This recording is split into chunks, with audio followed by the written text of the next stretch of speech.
waking or sleeping, thy presence my light.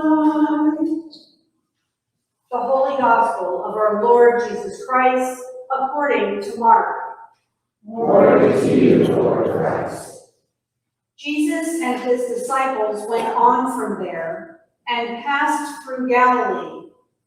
He did not want anyone to know it, for he was teaching his disciples, saying to them, "The Son of Man is to be betrayed into human hands, and they will kill him, and 3 days after being killed, he will rise again." But they did not understand what he was saying and were afraid to ask him. Then they came to Capernaum, and when he was in the house, he asked them, "What were you arguing about on the way?" But they were silent, for on the way they had argued with one another who was the greatest. He sat down, called the 12, and said to them, "Whoever wants to be first must be last of all, and servant of all." Then he took a little child and put the child among them. Taking the child in his arms, he said to them, "Whoever welcomes one such child in my name welcomes me, and whoever welcomes me welcomes not me, but the one who sent me." The Gospel of our Savior. Praise to you, Lord Christ. Be thou my wisdom and thou my true word. I am there with thee and thou with me, Lord.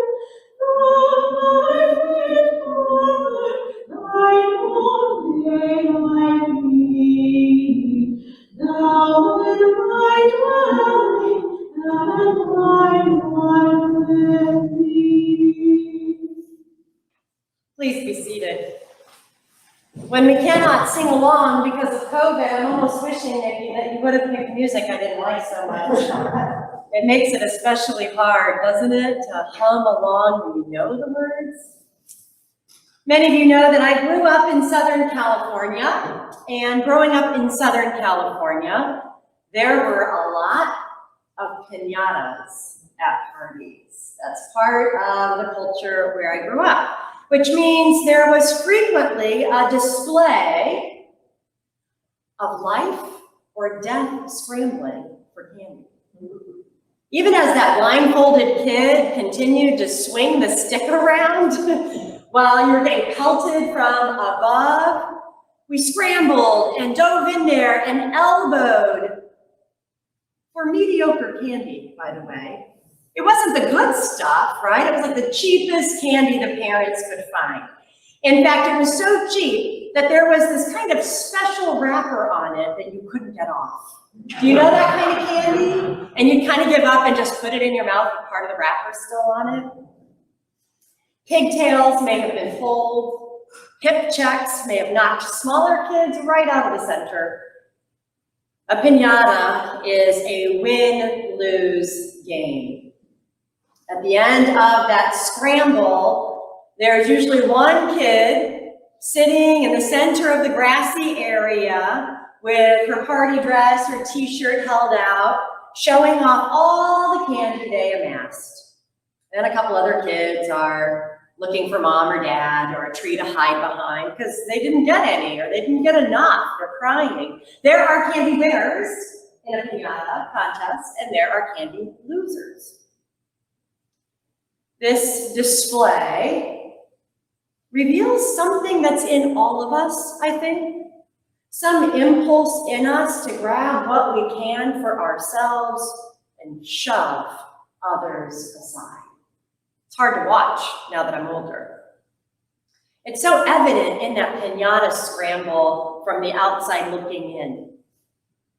It makes it very difficult for us to learn a different way to be in the world.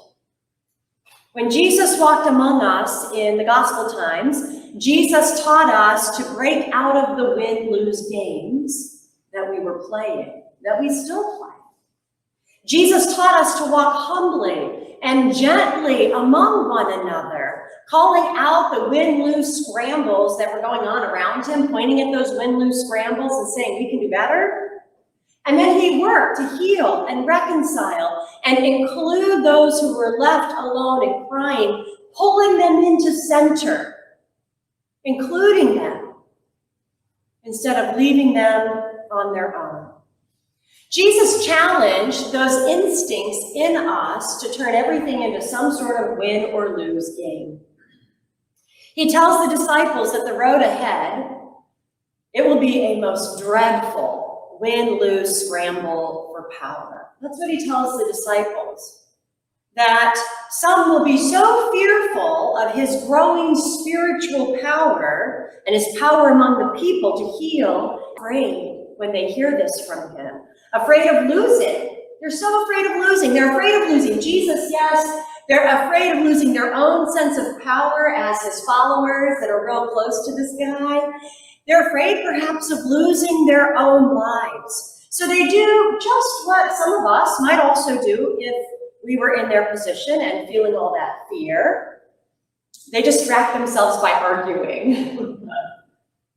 When there's a conflict for us that's just too hard to grapple with or understand, something where we can't really directly communicate about it, it scares us a bit, we also tend to turn towards arguing or blaming or whatever other unproductive behavior distracts us from whatever it is right in front of us that just fills us with absolute dread.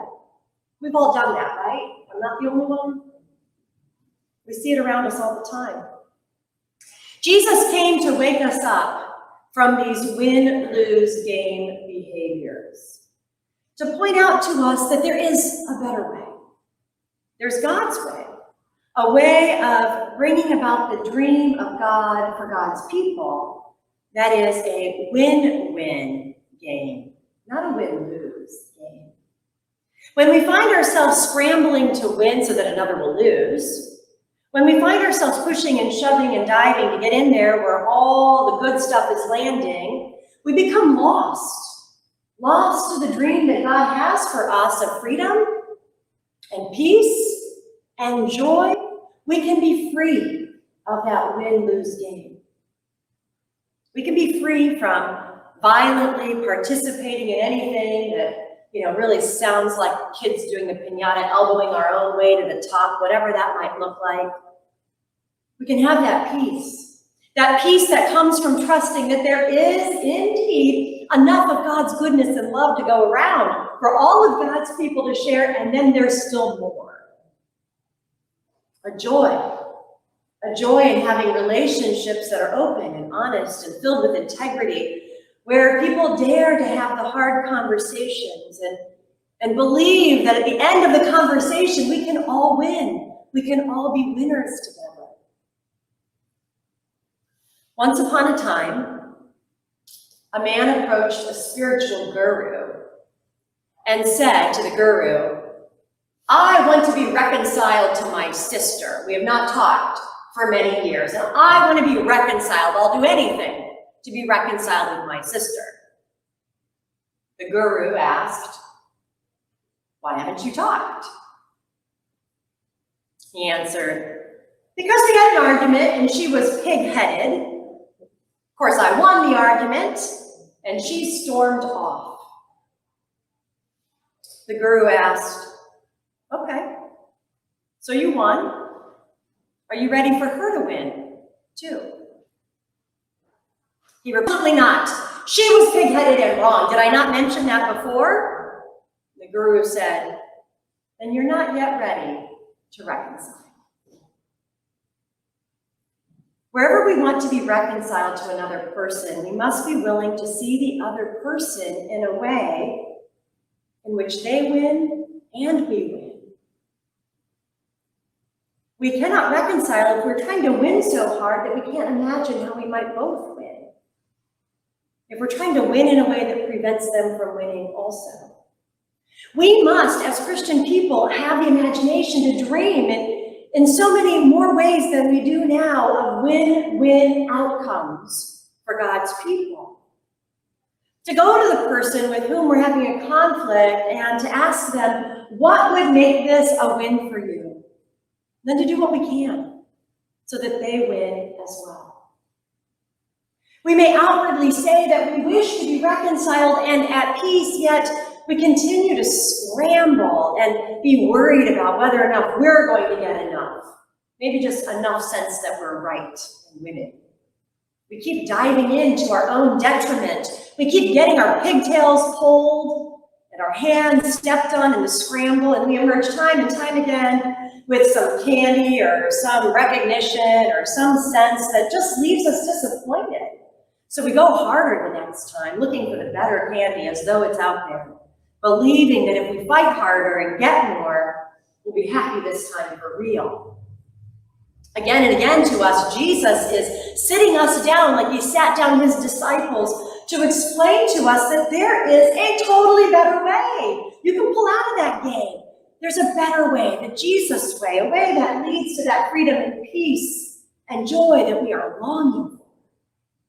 And because we are so programmed to play the win-lose scramble way, Jesus even gives us some really useful strategies that we can implement so that we can unlearn the old way, the win-lose game, and start looking for all those win-win dream of God outcomes. The best strategy, perhaps, for many of us is service. Jesus gives us the idea of serving one another as a strategy to upend the win-lose game and do it a better way, God's way. When you are in conflict with another person, find a way to serve them. It might be praying for them. It might be sending a nice note. It might be something from a safe distance, but find a way to serve them. Serve them until your heart softens and you can welcome them into your midst, just as Jesus welcomed a child. This strategy of serving other people moves us away from the winner-loser equation, and slowly we grow to see each other just as we are, broken, yes, and also the beloved children of God. Years ago, I had two colleagues at a college where I worked who were both deans. They were in perpetual conflict with one another, and I was ringside, right? Some of you have had those kinds of situations in the workplace. For years, these two ambitious and competent department heads undercut and undermined each other, competed for the same budget resources, competed for the attention and approval of the college president, grumbled if the other one got a little more speaking time at an event on stage. And then a student was in a car accident. And the hospital couldn't locate the parents or didn't know how to reach the parents, and this was way before HIPAA. And so the hospital called the college and looked for people and tried to find folks and got in touch with both of these deans in the middle of the night at their homes. And they both rushed to the hospital, unbeknownst to them, the other was on their way. And they met there at the hospital, surprised to see each other. While waiting for the parents to arrive, they took turns sitting with the student, speaking to doctors, speaking to the family. Throughout the next few days, they brought each other coffee and meals and took turns. At one point, one reached over and grabbed the hand of the other. They were very tired and very worried. And in their own silent way, they prayed and served that student. Once the parents arrived from out of town, they supported the family together. They made hotel arrangements. They brought them food to eat, got other people involved. Thanks be to God, the student recovered. And these two deans became the closest of colleagues and friends. Serving one another is a way to toss out that old scramble and replace it with these hearts that are hospitable to the love that really matters at the end of the day, the kind of love that matters when you're in that hospital room. Service replaces the life or death scramble with the life or death realization that this life is just too precious to waste on vying for power and status and knocking each other down. We don't have time for this. This life is so precious, so beautiful. We don't want to miss out on any freedom, peace, and joy together as yet we live. Now, my friends, serving does not require that we make any big decisions or sign up to do more than we're already doing. Serving is rather also a mindset, a way of being in this world, an awareness for how we do what we're already committed to doing. We serve by loving instead of competing.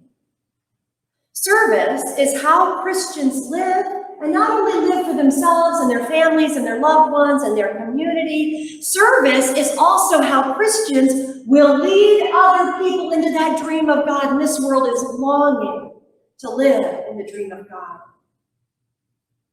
That's the dream of God, that one in which we all win. We all win that freedom, that peace, and that joy that Jesus gives to us.